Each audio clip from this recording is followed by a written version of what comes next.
सरकार में मंत्री डॉक्टर जितेंद्र सिंह जी, आपके प्रत्याशी श्री राकेश ठाकुर, जिलाध्यक्ष श्री राजेधर कुमार, जिला प्रभारी श्री पूर्णचंद्र, एमएलए मंडी श्री दीप कुमार, एमएलए रामबन, श्री नीलम लंगे, श्री जगदीप ठाकुर जिला महामंत्री, बलवीर सिंह जी जिला महामंत्री, हमारे पूर्व मंत्री श्री गोविंद जी ठाकुर, जगवीर दास डीडीसी, भीमसेन जी वरिष्ठ कार्यकर्ता, कैप्टन सुरेंद्र सिंह वरिष्ठ कार्यकर्ता और यहां मौजूद मेरे सभी सम्मानित बहनों एवं भाइयों, शायद इस स्थान पर किसी सार्वजनिक सभा को संबोधित करने के लिए मैं पहली बार आप सबके सामने खड़ा हुआ हूं। पहली बार आया हूं, फिर भी आप लोगों ने बहुत ही गर्मजोशी के साथ स्वागत किया है। भारत की परंपरा है और शिष्टाचार का तकाजा भी है। स्वागत, अभिनंदन और सलाम दुआ कभी एक तरफा नहीं होने चाहिए। इसलिए मैं भी शीश झुकाकर आप सभी बहनों भाइयों का हार्दिक अभिनंदन करता हूं और आप सभी का स्वागत करता हूं। बहनों भाइयों, 10 वर्षों के बाद जम्मू कश्मीर में चुनाव हो रहे हैं और आप सभी जानते हैं कि यह केवल केंद्र शासित प्रदेश का चुनाव नहीं है, बल्कि पूरे भारत के लोगों की नजर जम्मू कश्मीर के इस बार के चुनाव पर लगी हुई है। अभी कुछ दिनों पहले मैं अमेरिका में था। अमेरिका में इंडियन डायस्पोरा के लोग जो मुझसे मिले, उन्होंने कहा कि साहब, भारत में जम्मू कश्मीर के चुनाव होने वाले हैं, क्या होगा? तो मैंने तो बहनों भाइयों डंके की चोट पर बोल दिया कि इस बार के जम्मू कश्मीर के चुनाव में Bharatiya Janata party clear majority से अपनी गवर्नमेंट बनाएगी। इसलिए मैं कहना चाहता हूं, केवल भारतवासियों की नजर ही जम्मू कश्मीर के चुनाव पर नहीं लगी है, बल्कि सारे हिंदुस्तान में रहने वाला हर हिंदुस्तानी देख रहा है कि जम्मू कश्मीर के चुनाव परिणाम इस बार क्या होंगे। और अभी डॉक्टर जितेंद्र सिंह जी से मैं गाड़ी में बात कर रहा था, कैसा आपको माहौल दिखता है? डॉक्टर जितेंद्र सिंह जी ने बताया कि साहब, जिस प्रकार का माहौल, अभी डॉक्टर जितेंद्र सिंह जी से मैं गाड़ी में बात कर रहा था, कैसा आपको माहौल दिखता है? डॉक्टर जितेंद्र सिंह जी ने बताया कि साहब, जिस प्रकार का माहौल इस बार के विधानसभा चुनाव में हमें देखने को मिल रहा है, इसकी तो हमने कभी कल्पना भी नहीं की थी कि इस प्रकार का माहौल हमको देखने को मिलेगा। मैं आपको याद दिलाना चाहता हूं, जब भी जम्मू कश्मीर विधानसभा अथवा लोकसभा के चुनाव में बहनों भाइयों 6%, 8%, 10%, 12% की पोलिंग हुआ करती थी, लेकिन यहां पर केंद्र शासित प्रदेश घोषित होने के बाद धारा 370 और 35 से समाप्त होने के बाद आपने देखा होगा, पहली बार लोकसभा का चुनाव हुआ है, उसमें 58% से अधिक जम्मू कश्मीर के बहनों भाइयों ने मतदान किया है। लद्दाख का जहां तक सवाल है, लद्दाख के इतिहास में आज तक कभी भी 72% मतदान नहीं हुआ है। यदि हुआ है तो पहली बार इस बार के लोकसभा चुनाव में 72% मतदान हुआ है। जम्मू कश्मीर वासियों ने, लद्दाख वासियों ने बिना किसी भय और पक्षपात के इस बार मतदान हुआ है। पहली बार लोगों ने महसूस किया होगा कि बिना भय और बिना पक्षपात के कैसे चुनाव होते हैं, और इसे पूरे भारत नहीं बल्कि पूरी दुनिया ने देखा है।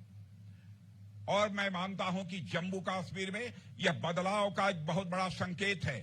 और मैं आज आपको यकीन दिलाकर जाना चाहता हूं कि यहां जम्मू कश्मीर के रहने वाले लोग जितने प्रतिभाशाली हैं, इनके अंदर काम करने की, कुछ कर गुजरने की जो योग्यता है, क्षमता है, प्रतिभा है, मेरे बहनों भाइयों, वो अद्भुत है।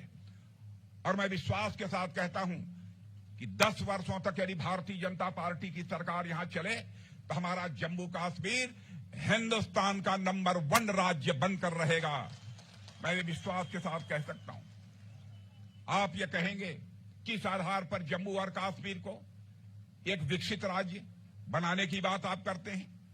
कैसे यह जम्मू कश्मीर एक धनवान राज्य बन जाएगा? इस आधार पर मैं कहता हूं बहनों भाइयों, कि भारत को उठाकर देख लीजिए। जब से हमारे प्रधानमंत्री मोदी जी ने शासन की बागडोर संभाली, उस समय 2014 में धन दौलत के मामले में, अर्थव्यवस्था के आकार के मामले में, इकोनॉमी की साइज के मामले में हमारा भारत दुनिया के देशों में 11वें स्थान पर खड़ा था। 7-8 वर्षों के अंदर ही हमारी सरकार ने, मेरे बहनों भाइयों, वह करिश्मा कर दिया। जो अर्थव्यवस्था के आकार के मामले में हमारा भारत दुनिया में 11वें स्थान पर खड़ा था, वह जंप लेकर आज 5वें स्थान पर पहुंच गया है। मेरे बहनों भाई, मैं नहीं कह रहा हूं, दुनिया के बड़े बड़े अर्थशास्त्री, दुनिया की बड़ी बड़ी फाइनेंशियल फर्म्स अब इस बात का दावा कर रही हैं कि भारत जितनी तेजी के साथ आगे बढ़ रहा है, इस सच्चाई को नकारा नहीं जा सकता है कि आज के केवल 2.5-3 वर्षों के बाद, यानी 2027 आते आते हमारा भारत अर्थव्यवस्था के आकार के मामले में, इकोनॉमी की साइज के मामले में दुनिया के देशों में 3रे स्थान पर आकर खड़ा हो जाएगा। एक अमेरिका होगा और एक चाइना होगा, और उसके बाद तीसरा देश सारी दुनिया में कोई होगा तो हमारा और आपका देश यह भारत होगा। मेरे बहनों भाइयों, इस आधार पर मैं कहना चाहता हूं, अवसर दीजिए जम्मू कश्मीर में भारतीय जनता पार्टी को सरकार बनाने का। 10 साल में एक बड़ा परिवर्तन करके हम लोग दिखा देंगे। केंद्र शासित प्रदेश होने के बाद क्या क्या यहां परिवर्तन हुए हैं, उसकी जानकारी आपके सांसद डॉक्टर जितेंद्र सिंह जी ने दी है, आपके प्रत्याशी राकेश ठाकुर ने दिया।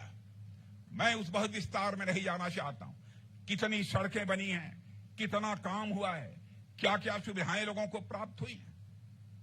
बराबर एक आतंक का माहौल यहां रहता था कश्मीर घाटी में, यहां तक कि ताजिया का जुलूस भी नहीं निकल पाता था श्रीनगर में, ऐसे हालात हो गए थे। आज किसी मां के लाल में यह हिम्मत है, किसी ने मां के दूध पिया है कि अब श्रीनगर में आकर भी अपने हाथ में पिस्टल और रिवॉल्वर पकड़कर लोगों के ऊपर गोली चलाने की जरूरत कर सके।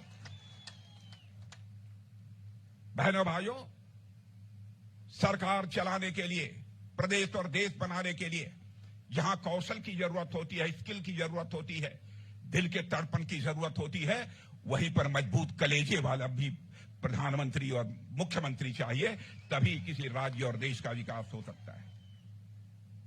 आजादी के बाद यहां के हालात इस प्रकार थे, बेटियां अपने को महफूज नहीं महसूस करती थी, समाज के कमजोर तबके के लोग यहां पर मतदान नहीं कर सकते थे। क्या गलती थी उनकी, क्या अपराध किया था उन्होंने?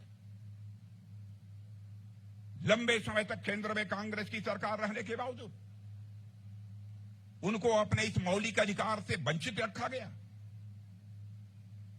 मैं आपको यकीन दिलाना चाहता हूं, अब यहां पर चाहे वह पाकिस्तान से आए हुए हमारे शरणार्थी हों, चाहे हमारे वाल्मीकि समाज के लोग हों, हमारे सफाई कर्मी हों, बहनों भाइयों, हर व्यक्ति को अब वोट डालने का अधिकार होगा। यह भारतीय जनता पार्टी की केंद्र में सरकार है। एसटी समुदाय को भी, जो आदिवासी समाज के लोग हैं, जिनको एसटी स्टेटस हम लोगों ने दिया है, उनको भी अब असेंबली में मतदान करने का, असेंबली में उनके लिए भी सीट अब रिजर्व करने का काम हम लोगों ने किया है। नगर पालिका, नगर पंचायत किया, उस लोग कहते थे धारा 370 समाप्त करेंगे तो जम्मू कश्मीर में आग लग जाएगी। मेरे भाइयों, धारा 370 डंके की चोट पर हम लोगों ने समाप्त कर दिया। किसी मां के लाल में हिम्मत नहीं है कि अब रिवॉल्वर उठाकर किसी के सीने पर अपनी गोली चलाए। लेकिन कांग्रेस पार्टी जिस नेशनल कॉन्फ्रेंस के साथ गठबंधन कर रखा है, उस नेशनल कॉन्फ्रेंस ने अपने चुनावी घोषणा पत्र में कहा है, हम आएंगे तो जो धारा 370 समाप्त की गई है उसे हम बहाल कर देंगे। बहनों भाइयों, मैं आपसे पूछना चाहता हूं, क्या चाहते हैं आपकी धारा 370 जो समाप्त हुई वह बहाल हो जाए? या किसी के पास कलेजा नहीं है बहनों भाइयों के धारा 370 को यहां पर बहाल कर सके? आपने G20 का सम्मेलन देखा होगा, दुनिया के 20 देशों के बड़े बड़े दिग्गज देशों के प्रतिनिधि, राष्ट्रपति, प्रधानमंत्री दिल्ली में आए हुए थे। लेकिन शायद आजाद भारत के इतिहास में पहली बार G20 का एक सम्मेलन कहीं पर हुआ था तो कश्मीर घाटी में हुआ था। बहनों भाइयों, इसे कहते हैं सरकार, इसे कहते हैं हुकूमत। पहले जम्मू कश्मीर सारी दुनिया में लोग कहते थे कि टेररिज्म का स्पॉट है। बहनों भाइयों, अब जम्मू कश्मीर के बारे में सारी दुनिया में धारणा बदल चुकी है। अब जम्मू कश्मीर टेररिज्म स्पॉट के रूप में नहीं जाना जाता है, बल्कि यह टूरिज्म स्पॉट के रूप में जाना जाता है। आपने देखा होगा कि यहां पर किस तरीके से टूरिस्ट की संख्या तेजी के साथ बढ़ी है। जाकर देखना हो तो श्रीनगर में जाकर देखिए, यहां पर लगभग 35 वर्षों तक कभी ताजिया नहीं निकला था। रेल कनेक्टिविटी हो, रोड कनेक्टिविटी हो, इंफ्रास्ट्रक्चर हो, इन सब का कितनी तेजी के साथ विकास हुआ।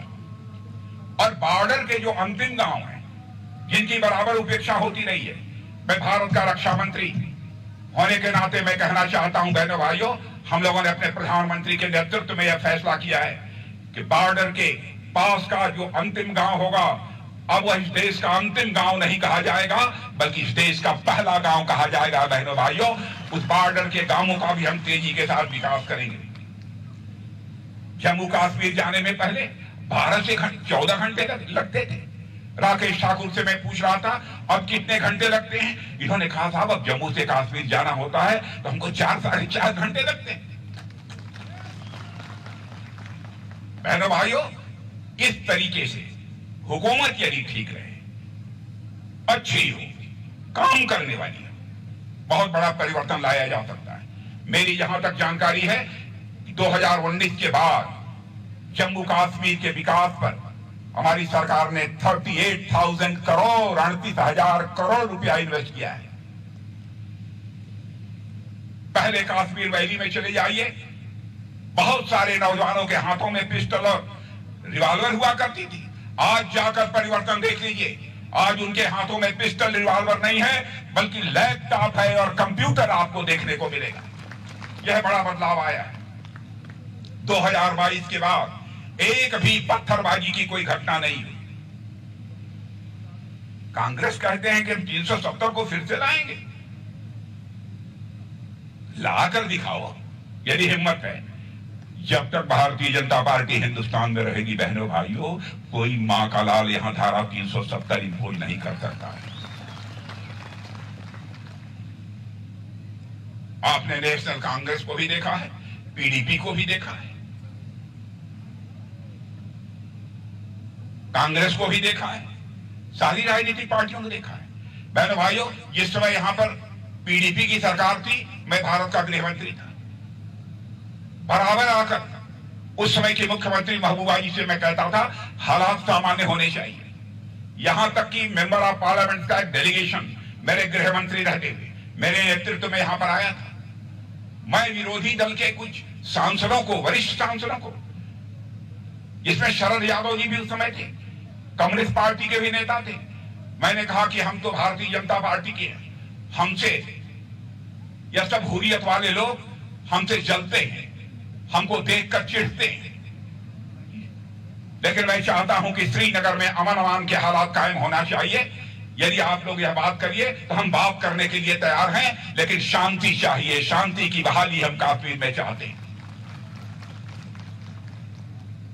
और मेरे ही हमसे पूछकर शरद यादव और कुछ कम्युनिस्ट पार्टी की लीडर उनसे मिलने के लिए हुर्रियत कॉन्फ्रेंस के लोगों के दरवाजे पर गए, और बहनों भाइयों उन लोगों ने दरवाजा बंद कर दिया था।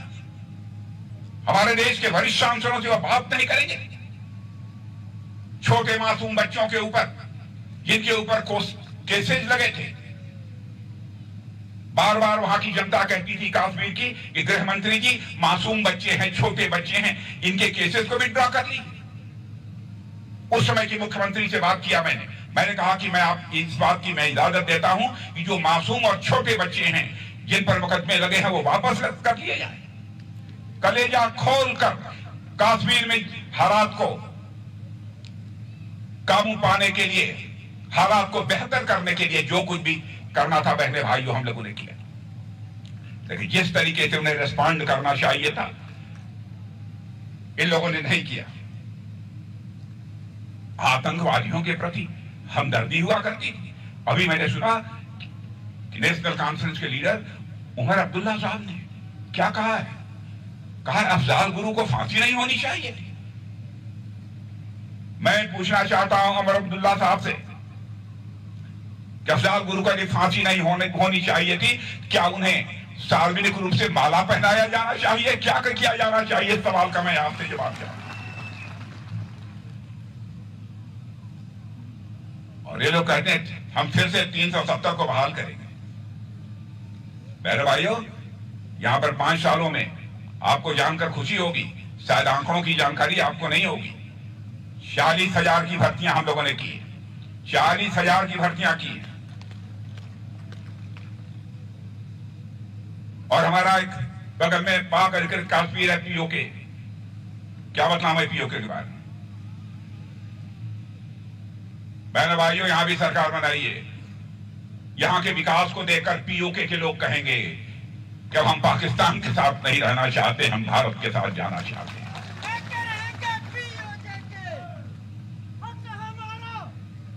और मैं आपको यह जानकारी देना चाहता हूं, अभी हाल में ही एक हलफनामा कोर्ट में देते हुए वहां के एडिशनल सॉलिसिटर जनरल ने यह कहा कि पीओके ये फॉरेन लैंड है।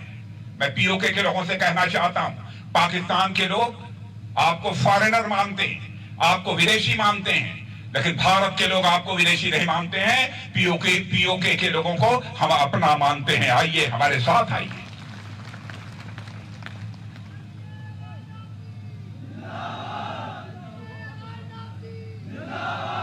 बहनों भाइयों, तबाह किया है इन लोगों ने जम्मू कश्मीर को। बॉर्डर फेंसिंग का काम कुछ हुआ है, मुझे जानकारी प्राप्त हुई है, कुछ बॉर्डर फेंसिंग का काम होना है। उस बॉर्डर फेंसिंग का काम भी पूरा किया जाएगा। अपने घोषणा पत्र में हम लोगों ने बहुत सारी बातें कही हैं, हमें उन सारी चीजों को दोहराना नहीं चाहता। आपके पास घोषणा पत्र है? घोषणा पत्र है? उसकी कॉपी है? नहीं है। बहनों भाइयों, मैं अपने कार्यकर्ताओं से कहूंगा कि इस बार के चुनावी घोषणा पत्र में किसानों को हम क्या सुविधा देंगे, नौजवानों को क्या हम सुविधा देंगे, अन्य सारे लोगों को क्या क्या सुविधाएं देंगे। अब हम उज्ज्वला योजना के अंतर्गत जो गैस सिलेंडर मिलती थी, हम लोगों ने फैसला किया है कि अब जिनको गैस सिलेंडर की सुविधा मिलती है उनको वर्ष में 2 मुफ्त गैस सिलेंडर और मुहैया कराएंगे। यह भी हम लोगों ने तय किया है। और दूर दराज इलाकों में हायर सेकेंडरी स्कूल में पढ़ने वाले बच्चों को टैबलेट और लैपटॉप यह जो है मुफ्त में मुहैया कराने का भी हम लोगों ने फैसला किया है। तवी नदी पर एक बढ़िया रिवर फ्रंट बनाने का भी हम लोगों ने फैसला किया है। रामबन, बनिहाल के कुछ इलाकों में, रामबन जहां मैं खड़ा हूं, रामबन और बनिहाल के कुछ इलाकों को टूरिस्ट डेस्टिनेशन के रूप में उसे डेवलप किया जाएगा।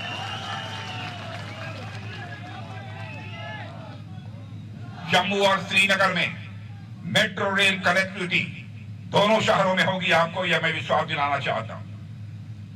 कश्मीरी पंडितों की वापसी हम कराएंगे इस जम्मू कश्मीर की धरती पर मेरे बहनों भाई, और सुरक्षित वापसी कराएंगे। पश्चिमी पाकिस्तान के जो शरणार्थी होंगे, चाहे पाक अधिकृत कश्मीर के शरणार्थी होंगे, वाल्मीकि समाज के लोग होंगे, गोरखा समाज के लोग होंगे, मैं उनको आश्वस्त करना चाहता हूं, सरकार बनाइए, जम्मू कश्मीर की धरती पर हम आपका पुनर्वास करेंगे, यहीं पर आपको लाएंगे, यहीं पर आपको सारी सुविधा मुहैया कराएंगे। मेरे भाइयों, एक बहुत तड़पन है हम लोगों के दिल में, जम्मू कश्मीर के पास प्रतिभा संपन्न लोगों की कमी नहीं है, योग्य लोगों की कमी नहीं है, काम करने की लोगों की नीयत है, काम करने का कौशल है, वो अपने प्रदेश का विकास करना चाहते हैं, लेकिन जो अवसर उन्हें मिलना चाहिए वह अवसर अब तक नहीं मिल पाया है। हमारी सरकार का फैसला है कि हम एक मॉडल स्टेट के रूप में हम जम्मू कश्मीर को खड़ा करेंगे, करके दिखाएंगे, आपका समर्थन चाहिए। जहां तक हमारे प्रत्याशी राकेश ठाकुर का प्रश्न है, वैसे कद में तो छोटे हैं,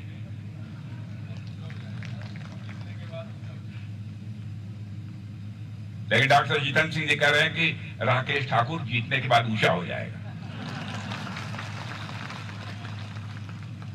मैंने कहा राकेश ठाकुर को मैं कहना चाहूंगा, ऊंचा मत होना।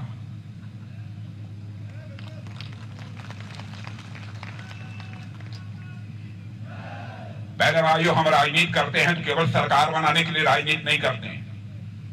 हम राजनीति करते हैं तो समाज बनाने के लिए राजनीति करते हैं, देश बनाने के लिए राजनीति करते हैं।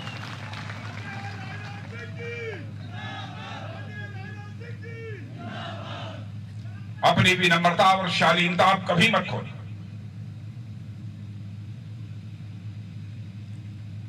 हम सब तो राम के अनुयायी हैं। आपने देखा होगा, अब उनके पूरे एक दो घटनाओं की चर्चा नहीं करना चाहता हूं। विनम्रता शालीनता की पराकाष्ठा, अपनी विनम्रता शालीनता मत खोना। बराबर जनता के एक प्रतिनिधि के रूप में नहीं, जनता के शासक के रूप में नहीं, बल्कि एक सेवक के रूप में अपनी भूमिका निभाना, यही मैं राकेश ठाकुर को एक सुझाव देना चाहूंगा।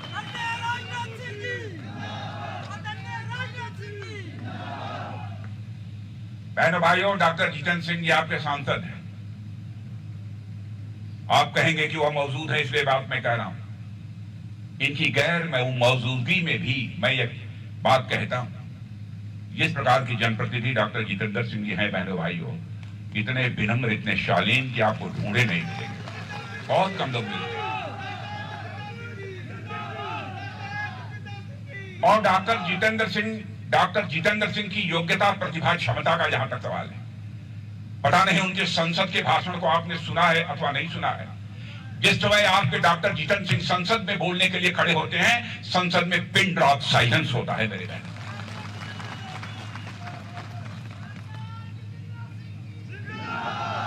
आप सब सौभाग्यशाली हैं कि आप लोगों को एक ऐसा सांसद मिला हुआ है। मैं समझता हूं कि कोई व्यक्ति जम्मू कश्मीर का नहीं कह सकता कि हमने कभी डॉक्टर जितेंद्र सिंह को नाराज भी देखा है, चेहरे पर कभी उनके गुस्सा देखा है। यह विनम्रता शालीनता की भी पराकाष्ठा है। आप सब इस मामले में सौभाग्यशाली हैं और राकेश ठाकुर भी उसी मार्ग पर चलेंगे। और बहनों भाइयों, मैं आप लोगों से अपील करना चाहता हूं, आप राकेश ठाकुर को बम्पर वोटों से जिता दीजिए। जो इस मीटिंग में नहीं आए हैं उनसे भी मैं कहना चाहता हूं, प्राण जाई पर वचन न जाइए। आप जिता दो। आप, मैं राम वनवासियों को यकीन दिलाना चाहता हूं, यदि डॉक्टर जितेंद्र सिंह जी और राकेश ठाकुर हमें इजाजत देंगे चुनाव जीतने के बाद, तो मैं एक बार फिर से रामबन की धरती पर आऊंगा। बहनों भाइयों, फिर से आऊंगा। रामबन की धरती पर मैं आऊंगा, फूलों की हार पहनकर अपना स्वागत कराने के लिए नहीं आऊंगा, बल्कि एक बार शीश झुकाकर आप सभी का अभिनंदन करने के लिए आऊंगा, आप सबके प्रति आभार व्यक्त करने के लिए आऊंगा। आप सबको बहुत बहुत धन्यवाद।